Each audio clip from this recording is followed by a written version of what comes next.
ನಮಸ್ತೆ ವೀಕ್ಷಕರೇ.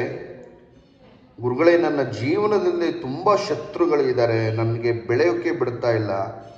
ನನ್ನ ತಂಟೆಗೆ ಬರಬಾರ್ದವರು ಅಂಥ ತಂತ್ರವು ಇದ್ದರೆ ನನಗೆ ತಿಳಿಸ್ಕೊಡಿ. ಎಲ್ಲೇ ಹೋದರೂ ಬಂದರೂ ಕೂಡ ಒಂದು ವ್ಯಾಪಾರದಲ್ಲಾಗಲಿ, ನನ್ನ ಜೀವನದಲ್ಲಾಗಲಿ, ನನ್ನ ಸಂಸಾರದಲ್ಲಾಗಲಿ ಅವರಿಂದ ನನ್ನ ಜೀವನ ಹಾಳಾಗ್ತಾ ಇದೆ.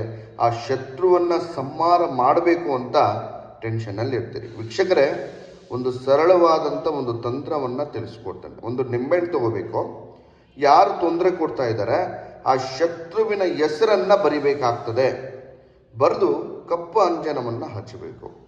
ಹಚ್ಚಿ ವೀಕ್ಷಕರೇ, ಒಂದು 11 ಗುಂಡು ಪಿನ್ನನ್ನು ತಗೊಂಡು ಈ ಒಂದು ಮಂತ್ರವನ್ನು ಹೇಳ್ತಾ ಆ ಗುಂಡು ಪಿನ್ನನ್ನು ಚುಚ್ಚಬೇಕು. ಏನಪ್ಪ ಮಂತ್ರ ಅಂದರೆ, ಓಂ ಕ್ಲೀಂ ಶತ್ರುವಿನಾಶಕಂ ಫಟ್ ಸ್ವಾಹ 11 ಸಲ ಹೇಳಿ, 11 ಸಲ ಆ ಮಂತ್ರವನ್ನು ಹೇಳಿ ಅವನ ಹೆಸರನ್ನು ಮನಸ್ಸಿನಲ್ಲಿ ನೆನೆಸ್ಕೊಂಡು ಗುಂಡು ಪಿನ್ನನ್ನು ಚುಚ್ಚಿ ಅವನು ಇರೋವಂಥ ದಿಕ್ಕಿನಲ್ಲಿ ಸುಟ್ಟುಬಿಡಿ.